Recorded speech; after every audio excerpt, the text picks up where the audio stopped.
technologies that are dominating today, they're dominating because they're able to deliver force faster, harder, stronger, smarter.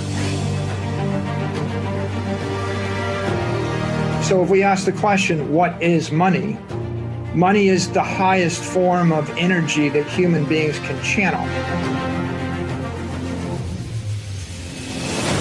Bitcoin is channeling human ingenuity into making it better. And every commodity is channeling human energy into making it worse. The lowbrow or the historic colloquial term is HODL, right? Hold on for dear life, or just HODL or save, whatever. And the highbrow term would be adopt as a Treasury Reserve asset.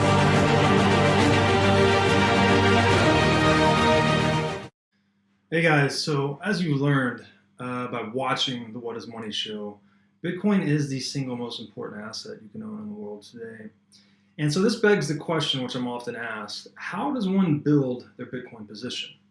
And the strategy really is simple. I suggest first you decide on an initial portfolio percentage allocation and a target portfolio percentage allocation. Go ahead and establish the initial position with a one-time buy, and then start dollar cost averaging towards your target portfolio percentage. And you can also complement this by buying Bitcoin price dips to further increase that position and reduce your cost basis. And finally, I suggest to everyone to take custody of their Bitcoin, to move all of their Bitcoin into self-sovereign custody, because again, Bitcoin left on an exchange is not Bitcoin, it's a Bitcoin IOU. And for those of you living in the US, there's no better choice than Swan Bitcoin to do all of the above. So Swan lets you set up automatic recurring buys for Bitcoin, also lets you facilitate one-time buys for buying price dips. And finally, they let you set up automatic recurring withdrawals into cold storage, which is a really big deal. And all of this they provide at the lowest fees in the business, approximately 0.99% per year for weekly buys of $50 or more, which is about 70 to 80% less than Coinbase by comparison. And the best part, Swan is a Bitcoin-focused, education-first company. They publish great content on their Swan Signal Live podcast. They publish a lot of content in their newsletter and website, and their team is just the absolute dream team of Bitcoin. I would say check out their roster. It's growing every day, but it's a super impressive group of individuals. And so with that, I would highly recommend you check out swanbitcoin.com/breedlove. You get $10 in free Bitcoin for signing up. And it lets you stack sats with myself and the rest of the Swan team as we continue the fight to restore freedom, truth, and virtue in the world through Bitcoin. All right, thanks.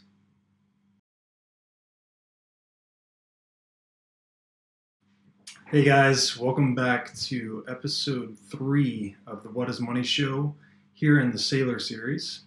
So we've covered with Michael Saylor so far the rise of man through the Stone Ages, through the Iron Ages.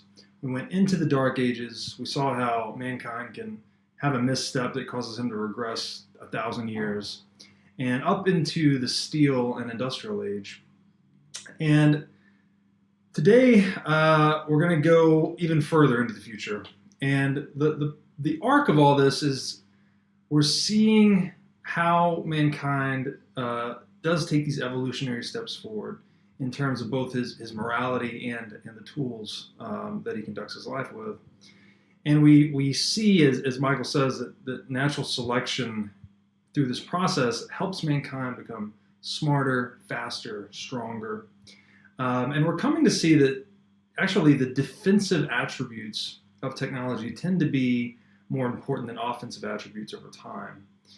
And this is just leading us deeper into and closer to Bitcoin, which, as we'll talk about later, is the ultimate monetary defense of technology.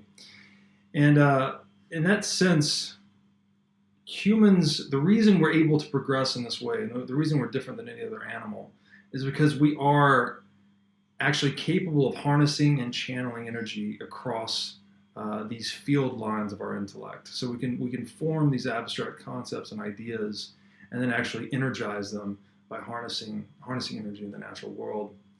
And that's why, in a geopolitical sense, naval power has been the force that sort of governs the world. He who dominates the sea dominates the world. And in that context, we're looking now, as we progress into the digital age, as digital space being this new high seas, if you will. And so in this episode, we're going to get into a lot of that, and then we'll also finish off by talking about an area that Mr. Saylor is an expert in, which is the history of scientific revolutions. And we're going to talk about, in particular, the technology diffusion S-curve, which is when a new idea starts to permeate a society. It starts out relatively slowly before it hits this inflection point and becomes rapidly adopted at an accelerating pace before finally hitting a point of full market penetration. It starts to level out. And this will be important to comprehend in terms of not only all the innovations we've seen recently, especially the internet, but also the path that we would expect Bitcoin to continue to follow. And then finally, we'll touch on war, and how it is an accelerant to innovation, and how it can accelerate us down that path of the technology S-curve, and leaves us eventually with technologies that would be perceived as miracles to primitive man, right? As Michael will say later, that sufficiently advanced technology is indistinguishable from magic. So hope you're pumped. We're still building this big foundation, getting into modernity, and this is going to be one of the final episodes that gets us there. So with that, let's get into episode 3. So I remember the name of the Jewish bankers. It's the Warburgs. And if you want a great vignette on why it's important to have capital that's mobile, study or just read any history of the Warburgs and what their family went through and what all the Jewish families went through in the 30s in Germany, and what the bankers had to do to move capital out of the country. And you get a very poignant, punctuated appreciation for the need of having secure capital that you control. So there are some, I think, general themes of technology throughout history. If you look across all of these, the general theme is human beings marching toward being harder, smarter, faster, and stronger. And everyone that succeeded, every empire, every individual, every company, they all found a way to be harder, smarter, faster, and stronger. George R.R. Martin, he wrote a bunch of books. He's known for Game of Thrones, but he also wrote a bunch of books on superheroes, or at least he called them wild cards. And it's about a bunch of superhero or super people that have genetic mutations, and they get it from some virus. And it's a universe full of normal people, and then jokers, people that have been hideously disformed by this virus, and then aces, people that have been given superpower. And he takes a very modern view of it, and he says, he starts to analyze superpowers. Guy figures out he can shoot laser beams out of his hands, or another woman can be invisible, or some dude can be a thin man. And he goes, there are a lot of these superheroes, but after a while, we quickly realized that the most powerful ones were the ones with defensive superpowers. Defensive attributes overcome all the offensive attributes in a battle. So, for example, the guy that's indestructible with no other superpower can pick up a machine gun and kill everybody. And you can shoot him 1,000,000 times, but he's indestructible. Whereas the guy with laser beams jumping out of his hands, he's just as mortal as you and me. And you hit him with one rock, he goes down and he's dead. So it's the impossible to kill ones that end up winning all the battles between superheroes in the SmackDown. And the ones with the sexy things or sexy, really cool superpowers, they're useless. because the guy that's got none of those, he just gets a bazooka and he just fires, or he's like, I'm indestructible, so I'm going to set off an atomic bomb in the city and kill everybody but myself because I'm indestructible. Right? It's pretty easy to win the war if you're indestructible. And it causes you to come to a conclusion about, history and who wins in history. Unbreakable is better. Anti-fragile is best. So the superhero that's good is the one that you hit him and you can't hurt him. But the superheroes that are most frightening are the ones where you shoot them with a laser beam and now they can shoot your laser beams back at you. And you mind read them and they absorb your mind reading and they can mind read you. And you fly at the speed of sound and now they can fly at the speed of sound. It's like that character in, what is it, an X? I think it's Rogue and X-Men. Or Saylor in Heroes, or maybe Rogue. It's the one that absorbs your power and plays it back at you. Pretty soon it's like, I'm indestructible and I have every other power and you just better get out of the way. Yeah. And that's anti-fragile, right? Yeah. Like I'm looking for the fight. Like I'm looking for people because I'm just going to absorb their thing. So you see that theme through history. The really successful governments, empires, organizations, they're continually fighting, they're continually absorbing. The Romans absorbed the Carthaginians' navy in 90 days. But it's easier said than done, right? It wasn't like some Roman politician that said, these are Carthaginian ships, they're inferior to us, we will invent our own ships. It's like not too proud to copy, not too proud to absorb it. This kind of principle can explain the success of the United States in the wars of the last century or more. It's like, why did we win World War I, World War II? Why is America America? Well, there's two narratives, or there's a million narratives. Here's one. One is because we're more patriotic and we're righteous and we're better. The other one is the Europeans were fighting in Europe and we were fighting in Europe. So we were fighting, they were soft. When you're dropping bombs in the middle of suburban Germany, right, you're attacking the soft underbelly of the citizens in Germany, or the soft underbelly of the citizens in France, or, the Battle of Britain, right? This is the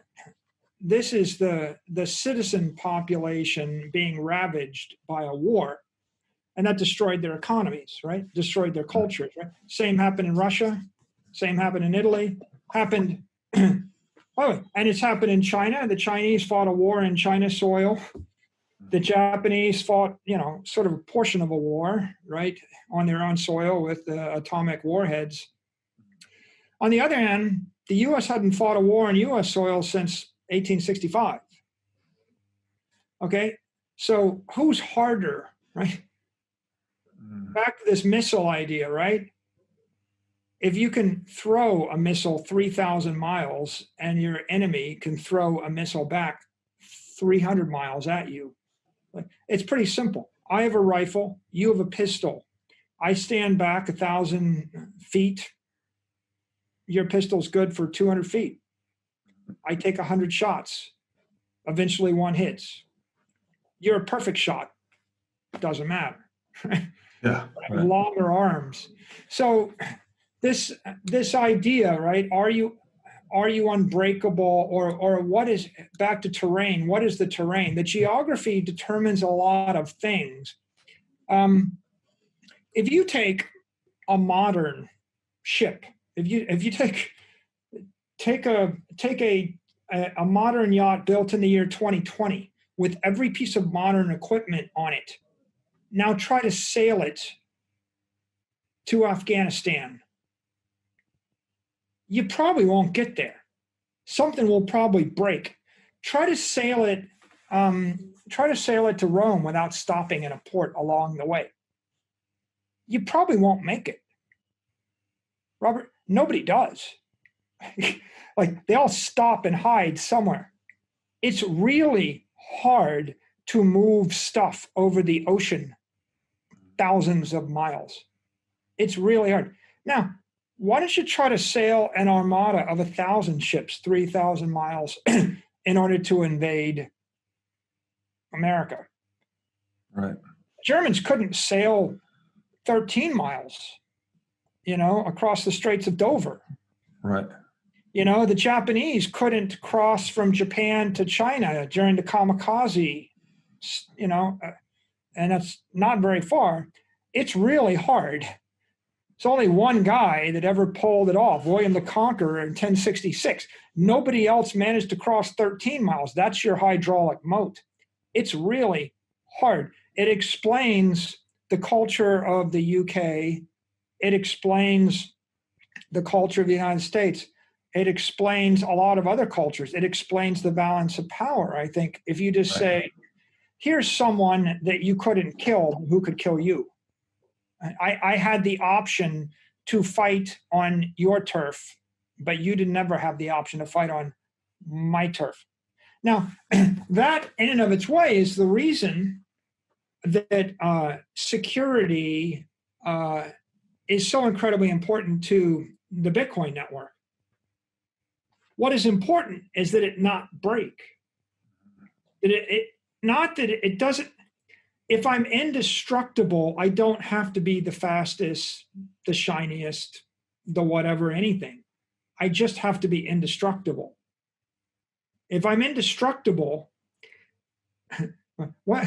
The indestructible man goes and buys a machine gun, and he's the most powerful superhero in the room, right? Right. The indestructible blockchain goes and buys a digital app or another crypto network, an off-chain app, or a Lightning, or a Binance, or a Coinbase, or Square Cash, or whatever, and it's just fine. It's the most powerful network in the room, because the thing that made it the winner was its indestructibility, its immortality.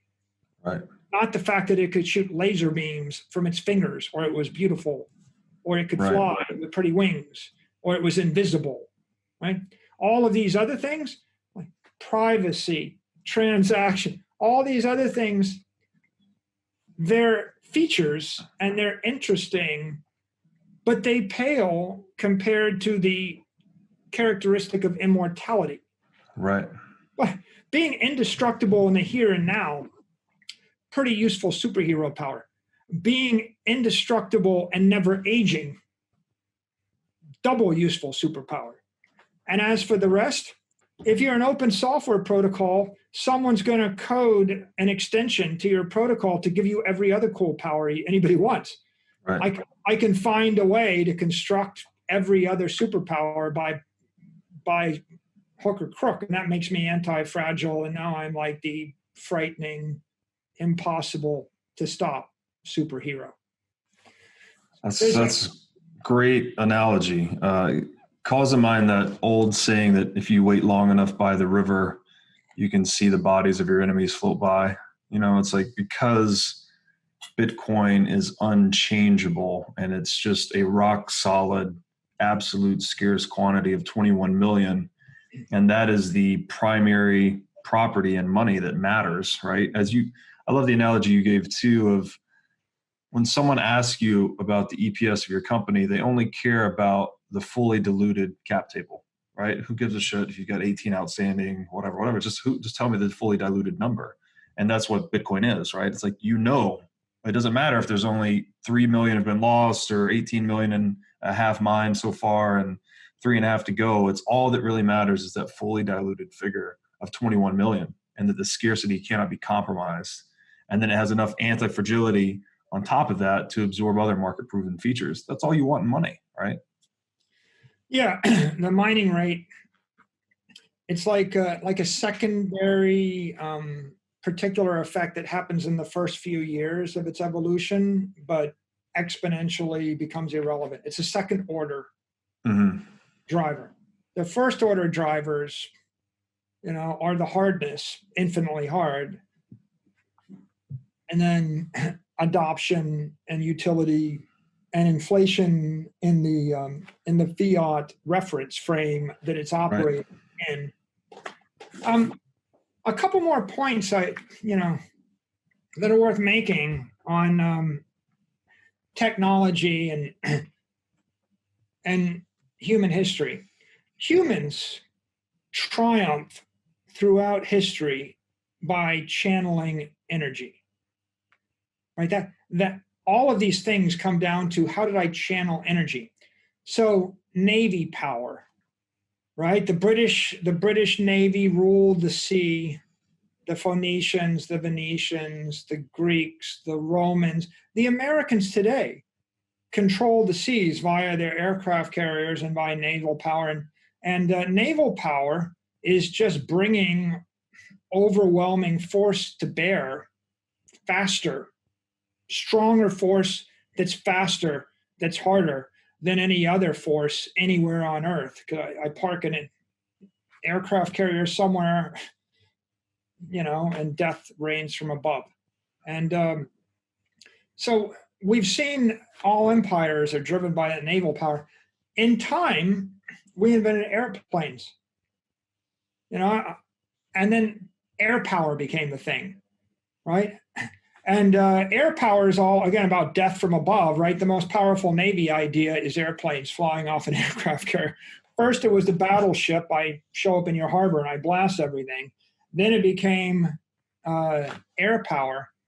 And if I could get above you, and we saw this conclusively, it is impossible for a modern nation state to function if it does not control its own airspace. If you saw that in the first Gulf War, the second Gulf War, the United States, or especially the United States Air Force, could pretty much bomb any country back to the Stone Age in a matter of a week once they lost their air supremacy. Once you lose control of your airspace, there's no hope for you. You can take out every port, every power reactor, every generator, every serious building. They're all gone. Death from above. There's nothing you can do. You're at the bottom of the gravity well, right? And with technology today, someone can sit out 6 miles up. You can't shoot down a plane moving high speed 6 miles up. You have to fight the gravity well to get there. They're just working opposite. It's an energy thing, right? So I'm moving from a lower energy state, I'm on the ground, moving armies around, to a higher energy state. I have a boat, I'm moving heavy munitions around, to a higher energy state. I'm above you, dropping munitions on you. Then after that, became nuclear power, right? You harness nuclear power, and that ended World War II pretty definitively in a hurry. Then we go to space satellite power, and you go up in the gravity well some more, and that manifests itself primarily with GPS, right? If you look at the impact of having your global positioning satellites, that's what allows me to drop a laser-guided bomb or a drone anywhere on Earth and guide it day or night to anything, right? And that's a massive source of American supremacy, controlling those GPS satellites, right? And you lose them, big problem too. Right. One of my favorite books, I noted, is The Moon is a Harsh Mistress.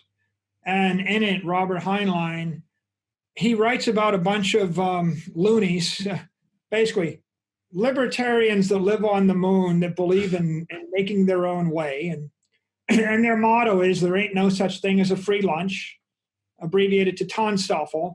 And he introduced that idea. And they take it to the extreme, which is like, your air's not even free on the moon. You pay for everything. You pay for water, you pay for food, you pay for air. Everybody pulls their own weight. No one waits for a bailout. There's no bailout coming from anybody, and they're not big fans of authority. And they don't like being told what to do. And the plot of the book kind of winds on that they're being oppressed by earthlings who are making them work as slaves, and they're taking 90% of their economic economic productivity and shipping back basically their future to Earth, and they're gradually suffocating and starving them to death. And it's just onerous taxation without representation, but onerous. So the loonies decide to fight back, with the help of an AI computer. The first AI computer I can remember, the name of the computer is Mike, by the way. Right. And their technique is they realize they got a catapult and they start tossing rocks down the gravity well. And they just take a big rock, put it in their catapult, and it doesn't take that much force to toss it off the moon because they're low G. Right. They're tossing the rock out of a 1/8 G or whatever, and it hits the Earth, goes into a trajectory, and of course it starts picking up speed, and by the time it lands, it's like an atomic warhead. Wow. They just start tossing them at random places until the Federation Empire that's oppressing them decides that maybe it's had enough. Wow. And of course the lesson is, right, it's humans channeling energy, but they're channeling gravitational energy and a lot of it. And there's a lot more energy than the stuff that we have. All through human history, since 1 million years ago to today, it's really the story of intelligent people looking around for where is the energy coming from, Right. and how do I channel it in a network in order to achieve something harder, smarter, faster, stronger. That's such an interesting point. And it's back to the terrain of the battle, right? They're holding the ultimate high ground, being on the moon. And another thing this calls to mind is, I don't know if you've read the book, The Sovereign Individual. I don't know if I read it all. I've heard of it, but so written in the late 90s, and it's been relatively prescient in a number of domains. They predicted the rise of what they called narrowcasting as opposed to broadcasting, which we call social media today. They predicted the rise of anonymous digital cash being disruptive to the nation state, which we would think Bitcoin is. And they also predicted the digitization of securities, so other property rights going away from a government function to be provided via software. And one of the things that was interesting there is they compared digital space to the high seas, basically saying the high sea, the reason whoever controls the high seas controls the world is because that's the most frictionless environment, right? You can move things with the least energy on the seas once you can conquer them. So whoever controls that domain sort of runs the world, but also because it's frictionless, it's very difficult to project dominion over the high seas, right? So we don't have law, really. We have international waters kind of everywhere in the world. And they compared that and analogized it to digital space, where it's this frictionless space that whoever is dominant there will be dominant in the 21st century, but it will also be very difficult to project dominion. So it'll be unregulated largely. So they're using that to kind of make the case for digital cash, and the fact that people would be able to escape oppressive regimes, right? Once you get your capital in the digital space, you're sort of no longer under the thumb of the government or the local oppressive monopoly. So I just think it's interesting how it always does come down to the terrain, right? Yeah. And I agree with you on that. And I agree that the digital domain has weakened all the geographic terrain constraints. It's pretty clear that information is flowing across borders, and even when people try to stop it, they're defeated by VPNs and anonymous browsing and other techniques. And we see places where information's illegal, it's leaking. Where capital is, where it's illegal to move capital, it's leaking. Where it's illegal to move information, it's leaking. Where one person's sedition is another person's news or truth, depending upon who controls the government. And that's something I wrote about in my book, The Mobile Wave. you might be interested to note, in I think 1998, we created a product called Narrowcaster. Oh, really? I didn't know Yeah, that. we made a lot of money off it, and it did just that. It actually sent out personalized information. So I was always a big fan of that. So I think it's interesting the way that's evolving. Probably the key theme there is technology is empowering the individual and giving them more sovereignty. That's right. And it's harder and harder in those ways for the government to control what information you get and then how you manage your assets. Right. But it's a very twisty, complicated subject because the government's getting more power over you in some areas as they get less power over you in other areas. Right. And it's spinning fast. And you could argue that trajectory is taking us closer to a reflection of natural law, right? Because natural law would say that sovereignty inheres within the individual. Our rights are not given to us from government. They actually inhere naturally within us. So it seems to me that, and it's complicated because we've never seen a world like that, right? Again, we've always needed government to sort of keep the peace and enforce contract law and satisfy property rights. But now in the digital age, at least there's the possibility of some of those functions kind of falling to software. Yeah, it's more and more things dematerialize the software and they move into cyberspace. It seems like it gets harder for any one government to assert control over the things that take place virtually. So there's a lot of virtual empowerment going on, but there's a lot of other things going on too. Yeah. I guess I'd end this section with just a couple of dynamics that I think I've seen over and over again in technology. When I was at MIT, I studied the history of science and I read about the structure of scientific revolutions, and I studied all different types of technology diffusions, and there are certain things that pop out. A lot of times you'll see an S curve where it'll start slow and then it'll accelerate until it reaches diminishing returns, and then all of a sudden it's not an interesting technology anymore. You see that a lot. But one of the lessons of history is it's very difficult to figure out when the curve starts.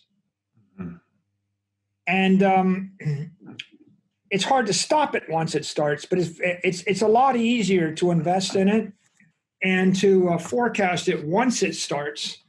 But before it starts, people will say, well, next year this will commercialize, or in 2 years, or in 5 years, 10 years.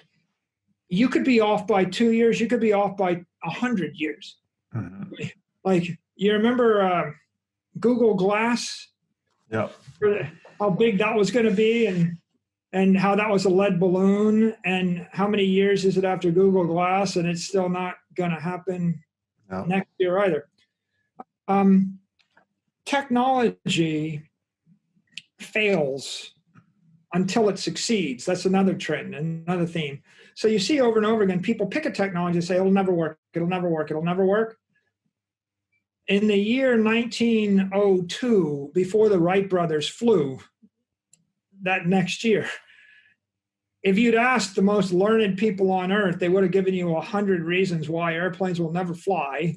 And they would give you 100 examples of how they didn't fly. And they would talk you to death. And the thing about these paradigm shifts is oftentimes it's not the learned individuals that make the breakthrough. Aircraft weren't designed by professors of aeronautics and astronautics and engineering and fluid dynamics and mathematicians. They all failed miserably, right? The Wright brothers were bicycle mechanics. They had a bicycle shop, tinkerers, right? They're the ones that ushered in the age, and they did it against all conventional wisdom. And on the other hand, Leonardo da Vinci tried to develop his own flying contraption. Every brilliant person for hundreds of years tried it, failed. Mm. All failed. And then some dudes in Dayton, Ohio that have a bicycle shop succeed. It happens like that. You know, the story of John Harrison discovering a method to determine longitude on the ocean, it's articulated in the book Longitude. It's an amazing story. Everybody knew how to find latitude. It was easy. You just sight against the North Star. But longitude is very hard because the Earth's spinning all the time and required massively complicated calculations.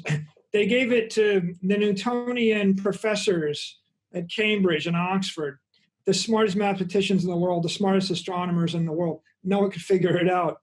Finally, they posted a 10,000-pound prize, and John Harrison, who was not a mathematician, he's a clockmaker, figured it out. And the way he figured it out is he made a clock that was accurate. And they put one clock on the ship, and they set it to the Greenwich Observatory, the Royal Observatory, which is in Greenwich, England. Hence the term Greenwich Mean Time. Greenwich Mean Time comes because you sail down the Thames past the Royal Observatory in Greenwich. You set your clock on that, and then you have another clock. And then every day at noon, if you're in the Caribbean, you look up, and then you set that clock, and then you just subtract the time on the one from the time from the other, multiply by 15 degrees, and you got your longitude. Wow. It was a tinkerer's solution to a problem everybody else wanted to solve. It was star charts and tables and complex math. But of course, ship's captains in the middle of the Caribbean or in a storm, they can't do complex math. They're just going to stay alive. So you see lots of examples in history where people try to do something and they either accidentally discover it, like penicillin, or a tinkerer discovers it and not the educated. And then all the professors crap all over it and they all swear it'll never work. And the tendency is either to reject it, people don't like change, or it doesn't get embraced until everybody dies or until there's a war. And war has a way of opening your mind, because when someone drops a bomb on your head and you're burning or screaming, then the pain causes you to take a more open-minded attitude. So a lot of stuff happened after World War II and happens in various wars, and you can trace it throughout human history. That drives innovation faster.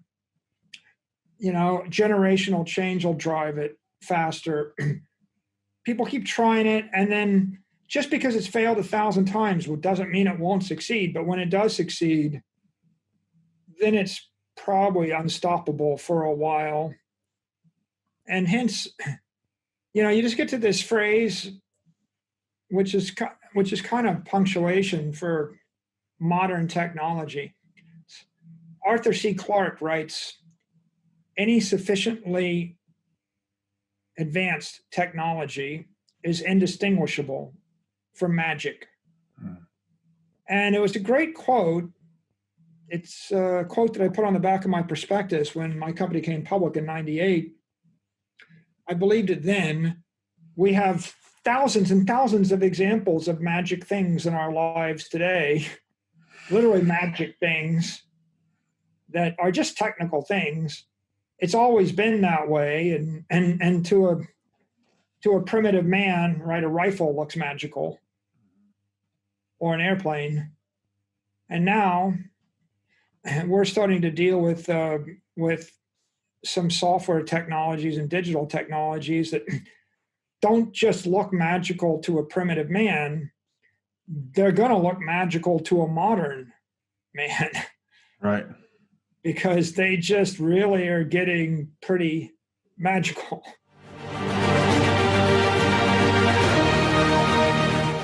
All right, guys, so that was episode 3 of the Saylor Series. Hope you enjoyed that. We continue our progress towards modernity and laying this really solid intellectual foundation through the lens of technology, anthropology, civilizational development, military, all of these aspects that lead us to the importance of Bitcoin as money.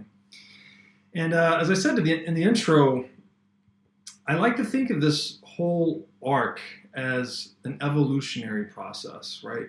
I actually consider that evolution is the inorganic form of innovation, or you could say that innovation is the organic form of evolution. So they're both about colliding ideas together and with reality to test which ideas, strategies, and approaches work best, right? Which offer the highest utility to the organism or human being that's set an intention and an aim. And it's through this iterative process that, as Saylor says, it makes us harder, faster, and stronger. And I think what's starting to shape up here, as I think you'll see, is that the defensive attributes tend to be even more important than offensive attributes. So if you have an ability to defend yourself, say behind a wall of water, like here in the United States, we're defended on both sides by large walls of water in the Atlantic and the Pacific Ocean. We have this natural defensive advantage. So it's really difficult to invade us without having long-ranging weapons when we dominate the naval territory already, right? Like we are the dominant naval force because of our access to the oceans and our protection from hostile powers. And I liked the analogy that Saylor gave when he talked about the superheroes, the George R.R. Martin superheroes that I think they were called the Aces, where it wasn't the superhero with the best offensive capability, right? The laser beams out of the eyes or whatever, that became dominant. It was actually the one that was indestructible, because he could essentially subject himself to any situation and survive. So, which reminded me of that saying that, which I think is from Sun Tzu, might be Lao Tzu. If you wait long enough by the river, you live to see the bodies of your enemies float by. So it's this point that if you are optimized for survivability, that tends to make you the dominant competitor over time, right? Time is on your side, whereas time would be arrayed against all of your competitors.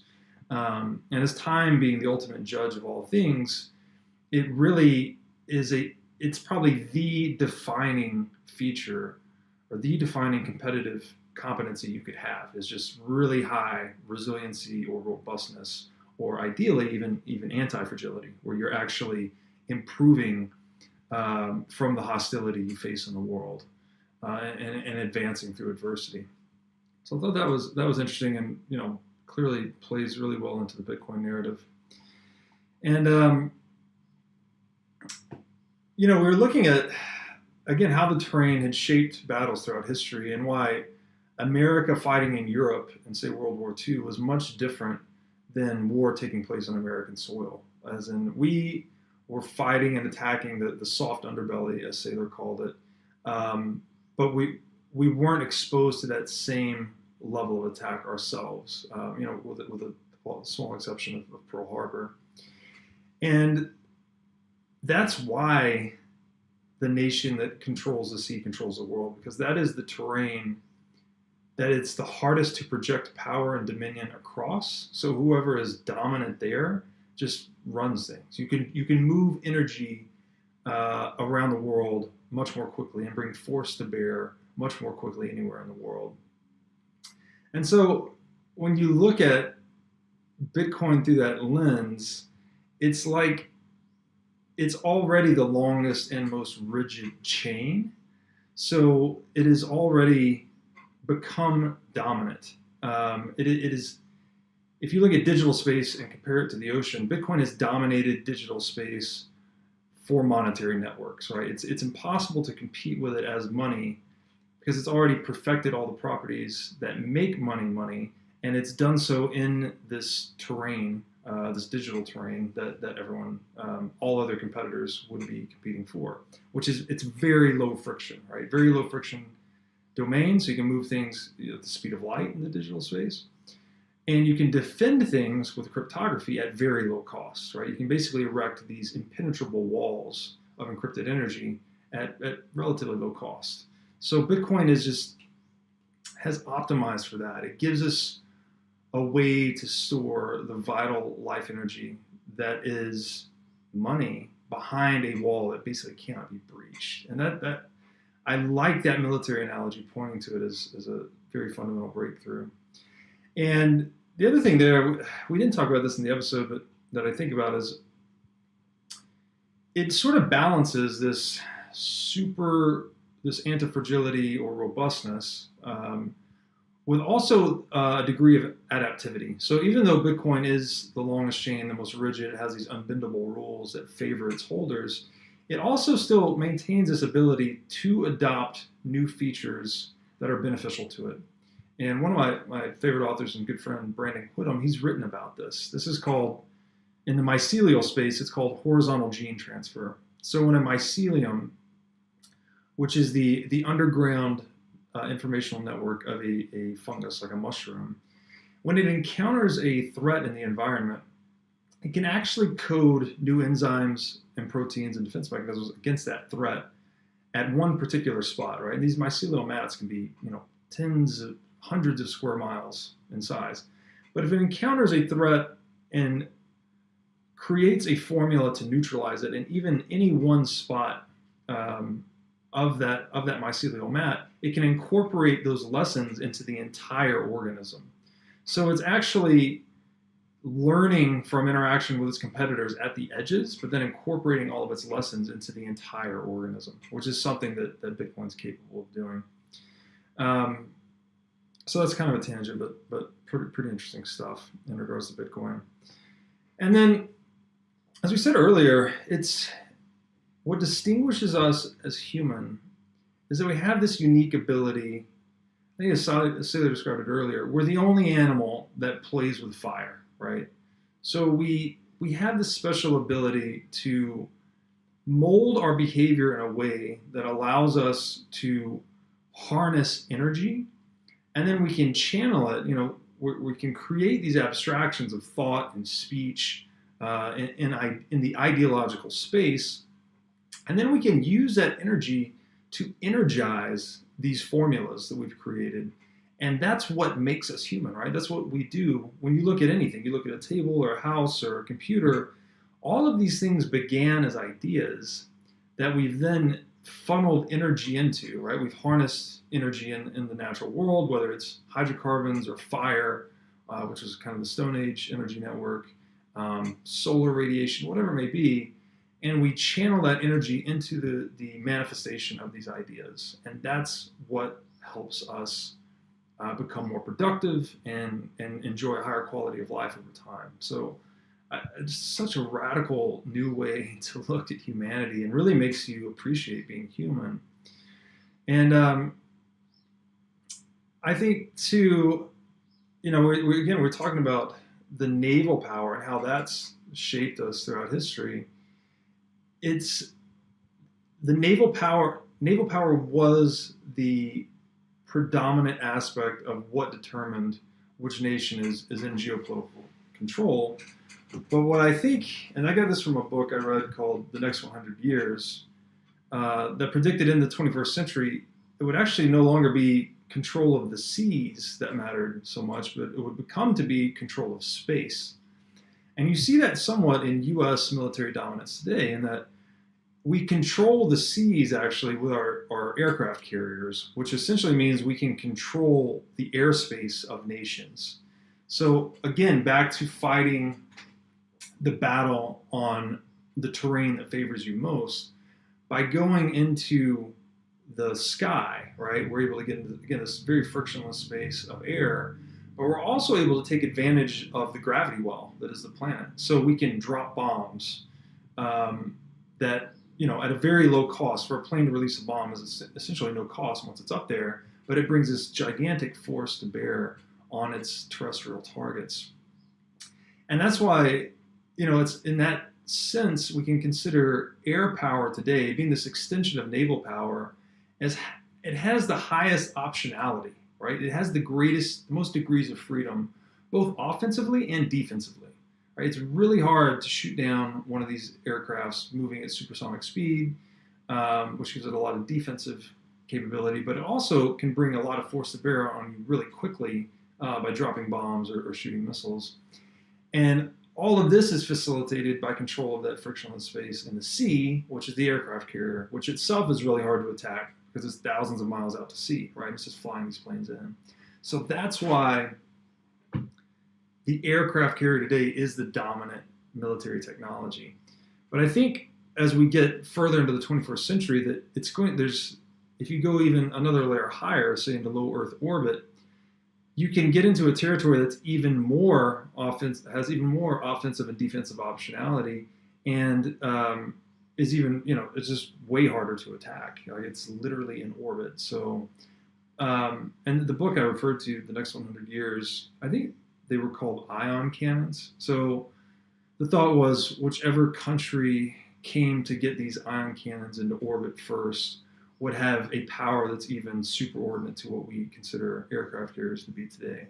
So the space, if you want to call it space, it's kind of this Earth orbit, is the next frontier for military dominance. And I think that'll be really interesting to see shake out as we look at the development of history through this lens and going forward.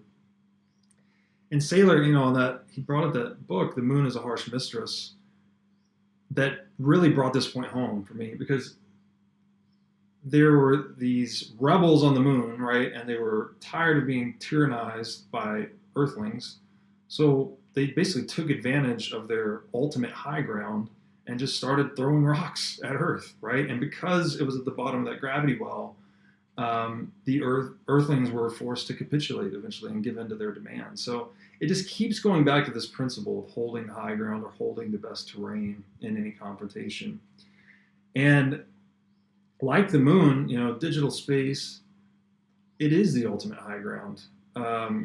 It enables us, even as an individual today with Bitcoin, you can safeguard billions of dollars of capital, right? Which is, again, a life force, by either memorizing a 12-word seed phrase. You can move it around the world, the speed of light, permissionlessly at virtually zero cost. Talking about moving $1 billion in Bitcoin, you can probably do from anywhere from $5 to $20. You try to move that same $1 billion across space in a fiat currency system, you're going to spend a lot of time navigating the regulations of both the regime you're sending from and the regime you're sending to. You're going to pay a lot of bank fees. You're going to be answering a lot of questions. You're going to be probably paying a lot of taxes as well, right? Again, the number one export of empire is being security. They gate check all these movements of value across their domain. And so these rights and abilities that were reserved for the nation state in eras past, where they could move, say, goods and capital, if they're dominant militarily, they could do so pretty much without permission, right? They do what they want. That same capability is now being delivered to the individual via software. So it's this radical new worldview that's shaking out, where because we don't need an empire to honor at least the private property rights and money with Bitcoin, like this, as far as we can see today, maybe other property rights will fall as well in time. But that is a big slice out of the pie, right? All of a sudden, we don't need the nation state to honor property rights and money. We can that entire function of trust and security has fallen to distributed software. And it's hard to even fathom how big of a game changer that really is. And when I think about that a little more, it's just that these digital high seas, they're weakening the geographic constraints to being, right? All of a sudden, you're not as beholden to the local monopolies and systems, because you can now participate in this global network that has, many more degrees of freedom and a much lower need for permissions, right? You don't need to check as many boxes and satisfy as many bureaucrats to interact in the digital domain. It really is this much more of a pure free market environment, where kind of the best ideas win. If you're able to serve your customer by whatever means necessary, you can earn a living. My mind goes back to a story of girls in the Middle East that are actually prohibited from holding bank accounts. It's illegal for women to have bank accounts in certain countries. So this contributes to their disenfranchisement because they can't even earn a living in the home, right? So the women not only are perceived as second-class citizens, but in many ways are second-class citizens because they can't hold a bank account, they can't contribute to the livelihood of the home. So they're just forced to stay home and work and do as they're told while the men go out and make a living. But with Bitcoin, some of the women at least were able to find jobs online, right? Whether it's copy editing or anything you can do informational, any job you can conduct online, which is more and more jobs as we become more advanced, and they were able to be paid and remunerated in Bitcoin. So all of a sudden they've leapfrogged this entire restrictive system that would really prevent them from even increasing their own condition in life. They cannot improve their own conditions because they're trapped in this cage, but all of a sudden Bitcoin gave them this exit option to just go into the world and earn a living based on their own skills. And so that's just one example of how the geographic constraints are weakened. And I think we'll see many more of those come out. Another thing that comes to mind here is I've analogized Amazon in the past. Amazon came to be a dominant monopoly in the world because they essentially outcompeted for digital distribution networks, which are a naturally scarce service for the world. You only need it has a huge network effect, right? So there's a big advantage to big economies of scale and a big advantage to being bigger in that space. And Amazon was able to bootstrap itself in a way by leveraging two things, by two benefits of being digital and not being a brick and mortar per se. Firstly, they were able to offer low prices to their customer because they had lower cost of fulfillment, right? They didn't have brick and mortar stores. For a while, they were skirting sales tax. So they would, distribute from a state that had low to no sales tax, and they were selling into other states without being dinged for sales tax. So they're taking advantage of this digital space. And then two, because in a bookstore, you can only fit so many titles, right? Maybe you can fit, 250,000 books in a store.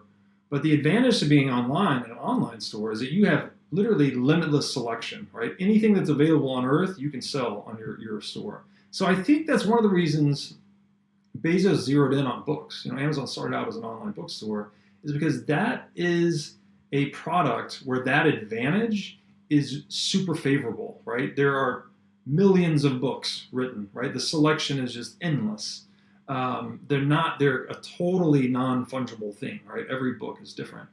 And I think Bezos started there and used that as his pressure point because he could leverage not only the sales tax and lack of brick and mortar we mentioned earlier, but he could leverage the limitless selection capability of an internet-based bookstore to just really dethrone a lot of the competition. So he could offer it at lower prices and he could offer it at a wider selection. So super interesting there. And then he was smart enough to leverage the advantages of a digital business model in a really pressure point focused way.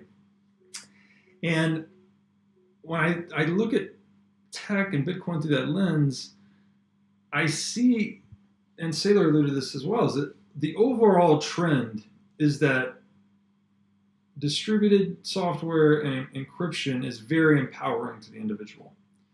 So these things that we used to need large entities to satisfy, because there were a lot of fixed costs that you had to incur to deliver these functions, right? Whether it was a bookstore or whether it was a bank custodying your gold, all of a sudden we can do these things via software, right? At very low fixed costs. It can be replicated at near zero variable cost. So once it's up and running, you can basically do it anywhere.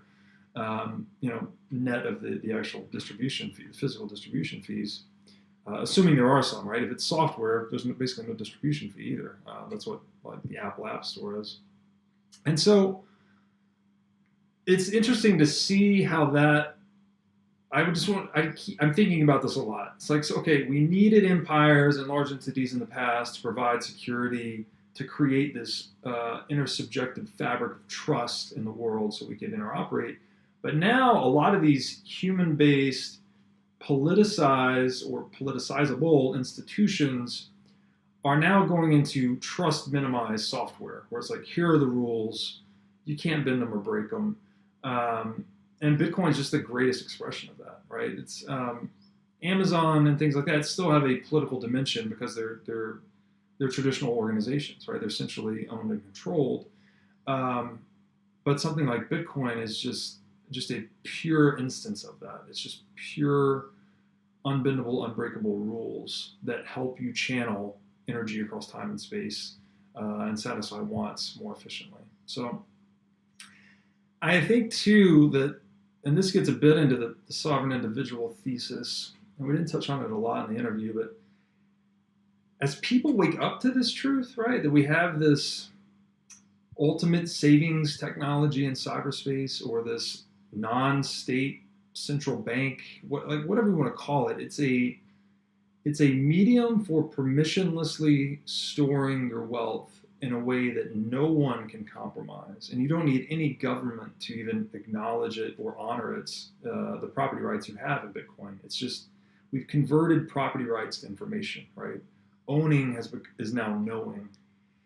And when you couple that with the increasing incentives to exit inflationary currency, and the book, The Sovereign Individual, goes really deep into this, but the numbers are roughly, for every $10,000 you can reduce your annual tax liability, assuming you can compound that capital at an average return rate of 10%, you're talking about tens of millions of dollars over the average earner's lifetime, right? This becomes at least a multi-million-dollar, in many cases, tens of millions of dollars decision of holding your money in an inflationary fiat versus holding your money in a non-inflationary Bitcoin.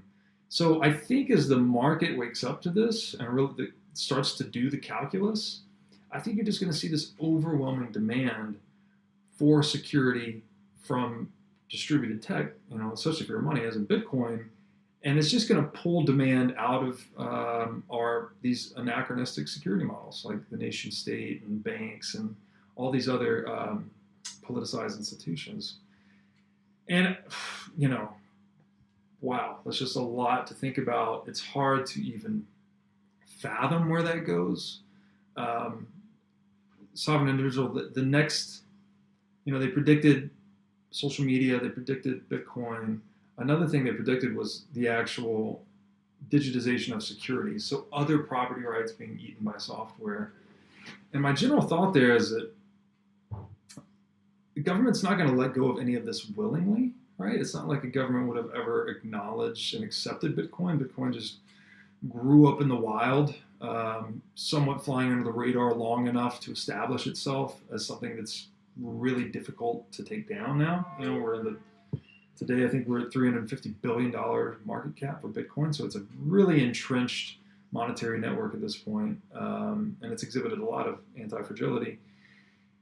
I think, as my theory would be, that as Bitcoin continues to ascend and demonetize inflationary government business models, that some of these functions that governments have bureaucratized will just start to fall to free market competitors, right? There's just going to come a point where a government's no longer solvent enough to keep, the one example I like that I heard from Safety is there's a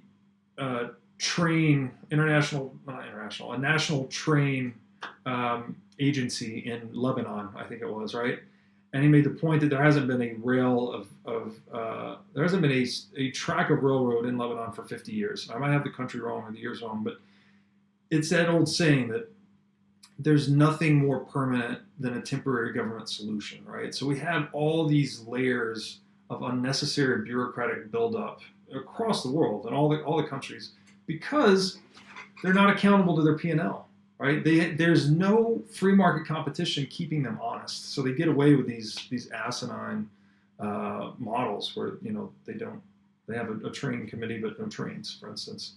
So I think as those useless or worthless or unaccountable institutions start to shrivel up and die because there's no funding for them, that you'll see whatever functions that they provided or were intended to provide start to fall into the free market, and I think software is just going to eat that up. So there's a lot to think about, and it's something to keep your eye on. But I also liked how Saylor dove into this diffusion of technology, which is really just another way of saying the diffusion of ideas. And it follows the S curve, right? This is, the name of the book escapes me, but I think it's The History of Scientific Revolutions, is possibly the name.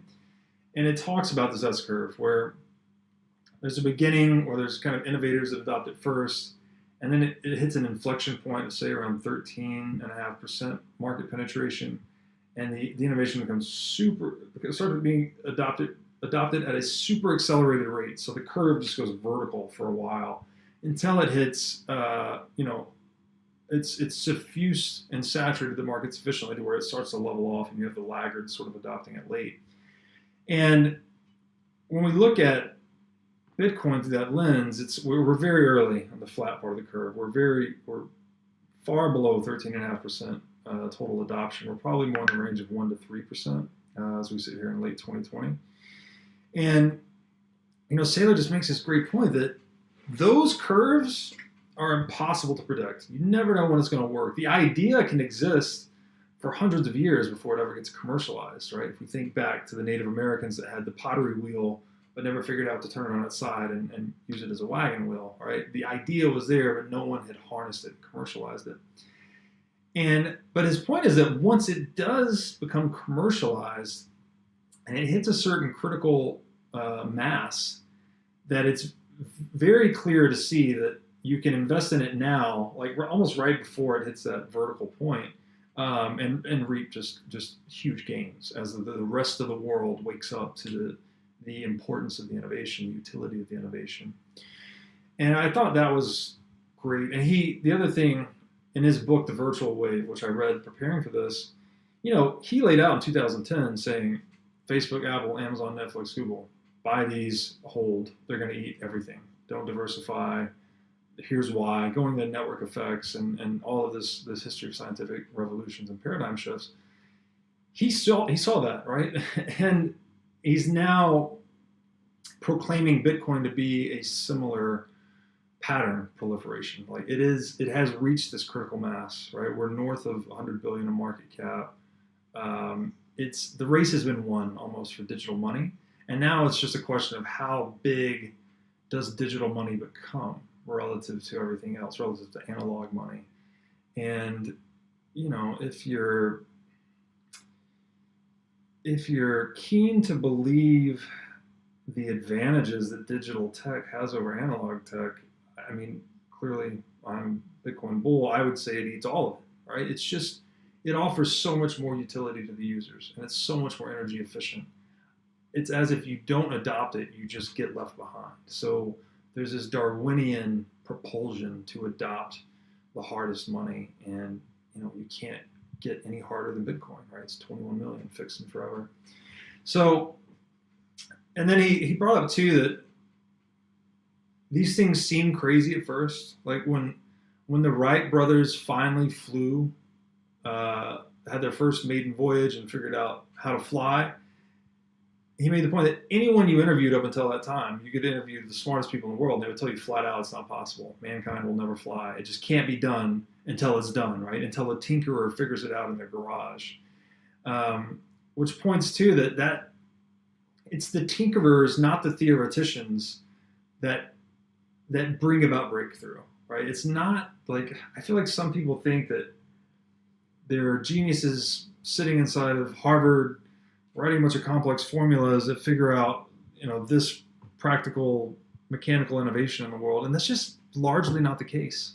It's people, it's entrepreneurs putting their skin in the game, failing, right? Failing forward, learning from their mistakes, facing the unknown, adapting to the unknown, trying new things. And then all of a sudden there's a breakthrough, right? All of a sudden the plane flies. The Wright brothers are skybound.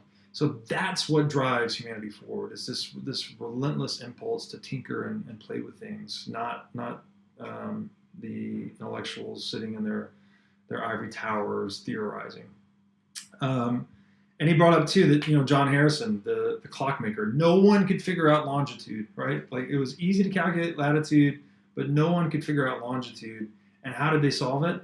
They put a reward in the paper. I think it was a 10,000 pound reward. Anyone that can solve this, how to calculate longitude, will give you a financial reward. So what did they do? They went to the free market, right? They incentivized the collective intelligence of humanity as best they could through the newspaper at the time. And this guy, John Harrison, a clockmaker, comes out of the woodwork and figures out, hey, I can solve this spatial problem, which is the calculation of longitude at sea, with a temporal answer. He's a clockmaker, right? So he makes a super precise clock, which is just kind of out of the blue. Like, if you had been a theoretician, you would have just sat there and like tried to figure out how to calculate space and observational things. But this guy just took a 180, right? And he solved a spatial problem with a temporal solution. And that's the kind of problem solving you get out of the free market that you just won't get out of legislated, innovation or think tanks or things like this. And so the point there, I think, is you can't push water, right? Like, innovation is something that it emerges naturally through us, our creative impulse. You can't force it, right? You can't yell at your garden to grow faster, right? It needs to go through its own natural process of discovery to get the best ideas to the surface. And the only thing we can hope to do in our socioeconomic systems is to incentivize that, right? Like, they put a reward in the paper for this. That's what the free market is. It's like, just go into the world. You have liberty to do pretty much anything you want, as long as you don't hurt anyone, kill anyone, or steal from anyone, right? These are the actual pillars of free market capitalism. And make bets, right? Invest your time, energy, and capital onto solving problems you think the market wants solved, and you think you have a unique way to do it. And by betting against one another, we develop better, faster, and cheaper ways of doing things, right? We incentivize this ideation process that rewards humanity forever in the form of innovation. And I like to say there that it's the tinkering entrepreneurs. There's nothing more problematic to problems than tinkering entrepreneurs, right? If we want to solve problems, we need to harness our collective ingenuity, and we do that through free market capitalism and tinkering, not through legislation. And finally, we got into war and talked about it as an accelerant to innovation. My thought there is pretty simple. It's just that war pushes you into a domain of high uncertainty, right? Where the relevance of everything becomes accentuated, because you don't know what's going to happen next. You don't know maybe how much food you need to save, or money, or what kind of money, or weapons, or where you need to be.